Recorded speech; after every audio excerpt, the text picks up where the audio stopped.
24시간 신문 유튜브 채널에 오신 것을 환영합니다. 건강하고 행복한 하루 되세요. 오늘의 뜨거운 소식을 함께 들어보자. 중국의 군사 도발이 심상치 않은 가운데서에서도 중국의 실탄 사격이 진행되는 등 한국에게도 아문이 들이오고 있습니다. 이런 가운데 한국은 중국 정부가 깜짝 놀랄 만한 대비책을 마련했다고 하는데요. 한국을 만만하게 보고 계속 도발을 하는 중국에 입을 막을 만한 수단이라고 합니다. 대체 어떤 수단을 한국이 준비하고 있는지 이에 대해 지금부터 자세하게 설명해 드리겠습니다. 펠로시 하원의장의 대만 방문이 조래 나뉘어 중국은 물론이고 동아시아 전체를 긴장시키는 결과를 초래했는데요. 당사자인 대만은 중국의 군사훈련에 시달리고 있으며 일본 역시 대만 근처에 함정을 보내 중국의 공격에 대비하고 있습니다. 중국은 하나의 중국 원칙을 훼손하려는 움직임 모두를 적으로 가정하고 무차별 공격을 가하고 있습니다. 대만과 미국을 향해서는 불에 타 죽을 것이라는 날선 발언을 아끼지 않고 있죠. 중국은 대만을 육방향으로 포위한 뒤 포격훈련을 시행하는 한편 심지어 중국 함대까지 대만 해역 근처로 보내 시위를 했죠. 대만에서도 이에 대응하는 등 일촉즉발의 상황이 펼쳐졌습니다. 8월 10일에는 두 진영 소속 함대 20척이 대만 해역 중간선에서 대치하기도 했죠. 그 와중에 한국 역시 불똥을 잇게 되었습니다. 중국이 대만 해역만이 아니라 서해상에서도 실사격 훈련을 하며 대한민국 안보를 위협했기 때문입니다. 중국 해사국은 6일부터 15일에 이르기까지 한국 서해 남부 해역에서 실탄 사격 훈련을 한다고 밝히며 대대적인 군사훈련 예고를 했습니다. 중국 장쑤정 내닝강 앞바다 등 이 지역의 통제를 금지하고 현재 사격이 진행되는 등 서해 바다가 긴장 상태에 휩싸였습니다. 중국은 어디까지나 자국 연안에서 시행되는 훈련이기에 다른 국가에게 피해가 가지 않는다고 말했지만 이 말을 믿을 사람은 아무도 없었죠. 특히나 펠로시 의장이 방문한 국가들을 대상으로 중국이 무차별 사격훈련과 군사훈련을 진행하는 것은 어디까지나 화풀이라고밖에 생각이 되지 않는 가운데 서해상에서 본격적인 군사훈련을 나선 것은 한국에 대한 명백한 도발이라고 볼 수 있습니다. 미국에서도 이 문제를 가벼이 보진 않았죠. 브루스 베넨 미 랜드 연구소 선임연구원은 이번 실사 훈련의 의도는 중국이 미국과 한국 양쪽을 향해 위협하려는 의도가 다분하다고 분석하며 한국 내 기지를 효과적으로 타격하기 위해 실행하는 훈련이라고 봤습니다. 내닝강 앞바다는 중국 해군 부대가 출격하기에 적합한 위치로 만약 중국과 한국이 전투에 나설 경우 대규모 부대가 출격할 만한 장소입니다. 다시 말해 실제 전투를 상정하고 군사훈련을 하고 있는 것이나 다름없죠. 리 안젤로 주립대의 브루스 백툴 교수도 기고문을 통해 미국과 한국 정부의 움직임에 대해 자신들이 유리하지 않다고 판단 최대한 국제법에 저촉되지 않는 범위 내에서 위협을 가하고 있는 곳이라는 결론을 내리며 중국의 행동을 비난했습니다. 특히나 중국의 행동이 더욱 한국을 무시하는 행동이라는 것은 현지 시간으로 8월 9일에 열린 칭다오 회담과 겹쳐 서해상에 군사훈련을 했다는 점인데요. 박진 외교부 장관과 왕이 중국 외교부장이 칭다오에서 회담을 가진 것은 중국 코로나 봉쇄 정책을 존중해 한국이 특별히 중국을 배려한 것입니다. 그런데 이런 행위를 보란듯이 중국은 무시한 것이죠. 내닝과 그 앞바다에서 실탄 사격을 한 장소는 회담 장소인 칭다오와 차량으로 3시간 거리밖에 되지 않는 장소, 실사격 훈련하는 장소에서 한국 외교부 장관이 왕이 외교부장과 회담을 하는 모양새가 된 곳입니다. 그런데 중국에서 훈련을 하는 지역이 내닝것만이 아닌 곳으로 밝혀진 곳입니다. 중국 산동반도와 랴오둥 반도 북쪽 바다인 보아야 지역 다레낭 인근 바다에서도 실사격 훈련이 시행된 곳이 드러난 곳입니다. 중국 동부 항구 중거 점지대라고 할 수 있는 다른 영해에서도 비슷한 사격 훈련이 시행되면서 사태는 걷잡을 수 없어졌습니다. 자칫 잘못하다가 대만이 겪은 일을 대한민국도 겪을 수 있다는 인식이 대한민국 시민들 사이에 퍼졌죠. 이미 작년부터 중국이 몰래 서해 바다를 중심으로 작전을 펼치는 것은 물론 한국의 허락 없이 서해 바다 지역을 돌아다니는 모습들이 관찰되었습니다. 중국 인민해방군 해군의 경비함이 서해를 움직이다 동경 124도를 넘어 동쪽으로 들어온 일이 대표적이죠.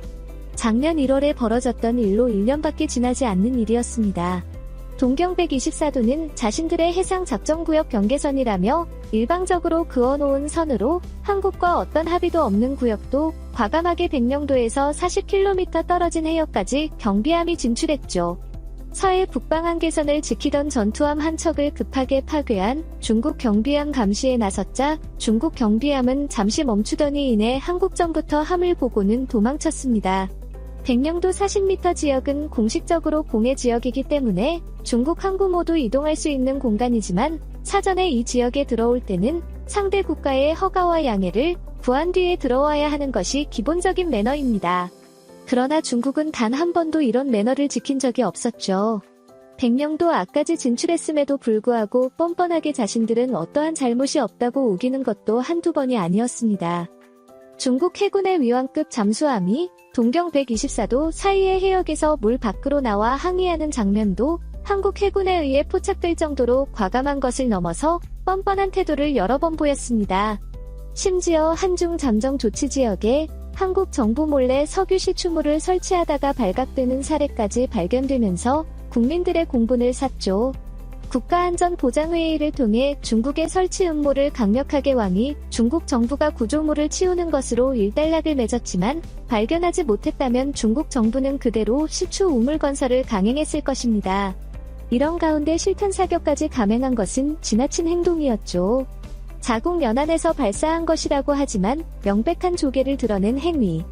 이에 대해 최근 정부가 놀라운 소식을 공개하면서 중국의 행위를 사전에 차단하기 위한 프로젝트의 진행 상황을 살짝 공개한 곳입니다.